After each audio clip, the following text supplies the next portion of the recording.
Hey, everybody. Third time's a charm. Yeah, this is the third time I'm recording this today. What's going on? I woke up at 3:30 this morning and thought, wow, what is there something I need to know? No answer. Is there an earthquake coming? Didn't feel that. And then I looked at NOAA space weather and we had just had a G2 solar flare. So I was up all night. Thank you very much. And this is Peg. I'm coming to you from the spare bedroom. This is Wild Moonchild, and I'll be your astro gal today because we're going to talk about space stuff and other things. So, coming to you from beautiful downtown Mill Creek, Utah. Here we are. So, hope you're doing well, hanging in there, and just kind of doing your own thing. I think that's really important right now. So, it's kind of what I'm trying to do, and we'll see how it all goes.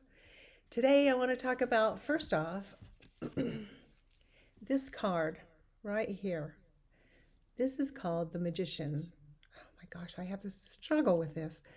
And the Magician can do the manifesting and the magic because he has all the tools, as you can see on the table before him. However, if you look at his upper hand, it's doing some kind of incantation or magic, and his lower hand he's looking at because that's where the action really is. And the reason I'm showing you that card is that that's kind of what's going on right now. It's what we're not hearing or what's not being said that's what's really going on. And all the rest is just flash, boom, bah, you know. Here you go. We want you to see this over here, but we don't want you to think about this over here because this is the real deal. So just be aware of that. And we're always using our discrimination. So no worries there. It's just an interesting thing in our times. And it will end. It will end. Everything will come to a close. And then we'll be standing here going, I always kind of envision it like, the end of those apocalyptic movies where people kind of walk out of the dust and the smoke billow and they're just kind of walking out, looking like bedraggled and like they've been through hell because they have. That's what I always envision. When we're finished with this, we're going to like walk out of there and go, whoa, what happened? How'd that happen? Who are we? Who are you? Who am I? So, anyways, interesting times. I'm sure you've heard that recently. So, today in my news for you, there's a comet called the Croat Sun Gazer that is the comet furthest out that we've been able to detect before it comes in. So, it must be fairly large. But we know about it now, and its name in our lingo is C26A1 MAPS. So there's this comet coming in, and it's going to rendezvous with the sun. The perihelion will be on April 4th. Just for your information, I think that's interesting news. Speaking of such things, 3i Atlas is now getting ready to do a final pass through our solar system, and we'll be speaking with Jupiter on the way out. And that will happen in 2 days on the 16th. And I will personally miss 3i Atlas. I really grew to kind of love 3i Atlas myself. So anyway, that's kind of interesting also. Um, and 3i Atlas did leave a lot of little jewels for us on the pass through. One of the things it did was it kind of reconfigured Venus and Mars and the Earth. And there's going to be changes there over time. So, like Mars, I don't feel that Mars is going to be the planet of war. It'll be the planet of action. And Venus will be more unconditional love, that type of thing. And the Earth is going through a huge change right now. So, a lot of the things we're experiencing have to do with the fact that the Earth, she's doing her own thing. And then we have all this other unrest going on due to all of the energies. And it's all predicted by the astrology. So if that makes you feel better, that's good because it won't last forever, but it is something that had to happen. So that's kind of the scoop on that. Now, let's talk about some other things that have been in the sky. There have been a lot of sightings of fireballs in February and March around the world, which I think is really interesting. So, in February 10th, it was Illinois, Indiana, Kentucky, Ohio, and Wisconsin. And around the 11th, it was in New Zealand. And that one was made at daytime bright, and there was a sonic boom.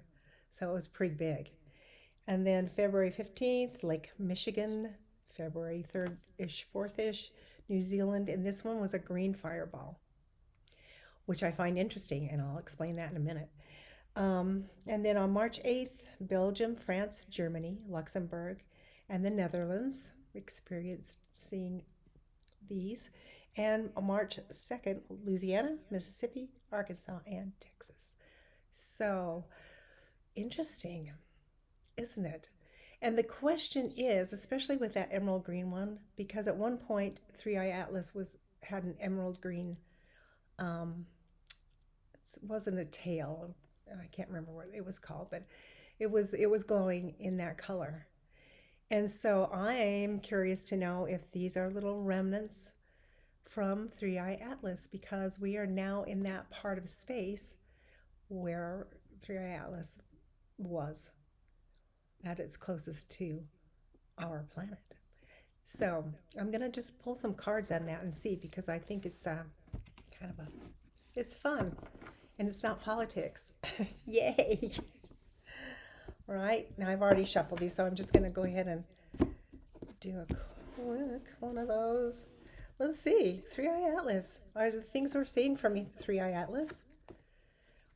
Queen of Swords. Well, universal law.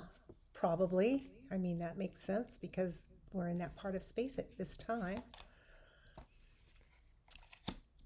And yeah, it's kind of like, to me, this is like it's pinpointing the place right here, right here. This is where we are right here. We've got the Moon card. The Moon is a deep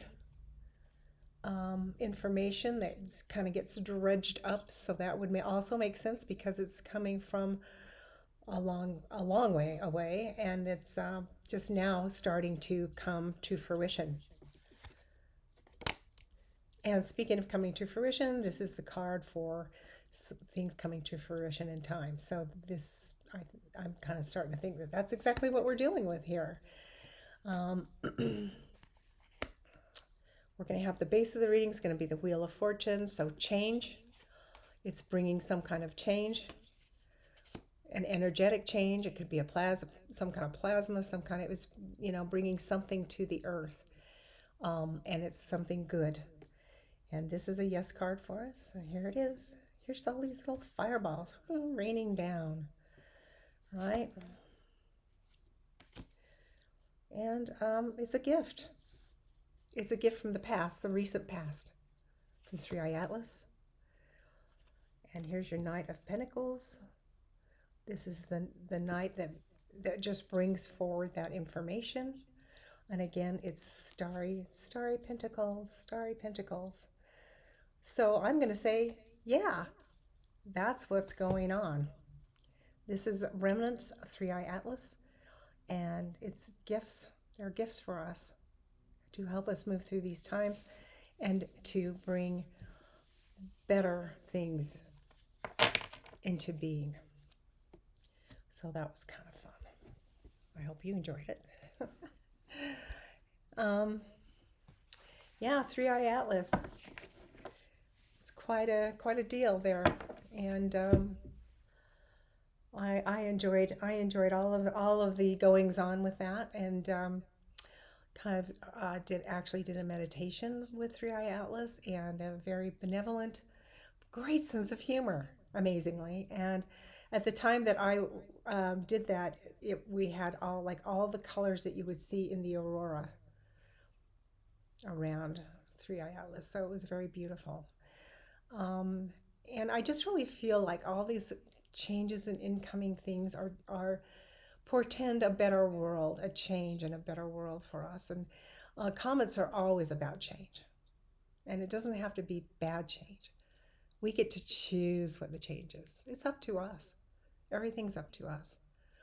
Right now, I'm doing this. I'm just laying low because there's so much going on that is number one, it's super overwhelming. You can't keep track of it all, nor would you want to. And it's stuff that there's nothing I can do about it. I try to find outlets that give me truths so that I can ponder on the truths and understand how I feel about some things going forward. But I'm not taking a lot of time to get involved in this right now because it's just too much. It's too much. So I believe that it's time for us to take a nap. I took one this morning. It was great, and just make it our world and make it. I just do several. I choose several things to do every day. Like around the house or errands or something fun I want to go do, and I just focus on that. And I don't think about all this other stuff. I just focus on my life and my world and my people. And that's. I feel like right now that's the best thing that we can do. So it's my advice to myself. You can take it if you want to. But I'm just trying to keep things, cool, and keep my nervous system. That's why I woke up this morning because those solar flares really affect my nervous system. So I immediately took some magnesium, and that helped. But I'm just trying, you just kind of trying to keep everything at a certain level of calm and collectedness and joy. Finding that joy wherever I can. And I mean, yesterday I took myself to a darling coffee shop. I had a cup of coffee, and they have the most fantastic chocolate chip cookies with this lots of dark chocolate in them. And I had one of those, and I was just a happy camper. That made me happy. So find what makes you happy and what pulls you through and keeps you going. And I think that's the best thing you can do right now. I mean, that's kind of how I'm rolling. So anyway, a few little interesting things um, about our skies, which is always fun. And we will be having our spring equinox on the 20th. And I will be doing some readings for all of the different elements and how the spring will be for them. So I think that'll be fun too. And I'm looking forward to doing that for all of you. So that's it. I mean, I think I said so about a million times today. So thanks for putting up with me. And have a wonderful rest of your day. This is Saturday, March 14th, here in beautiful downtown Mill Creek. And yeah, just take care of yourselves, and I'll see you again soon. All right. Bye bye.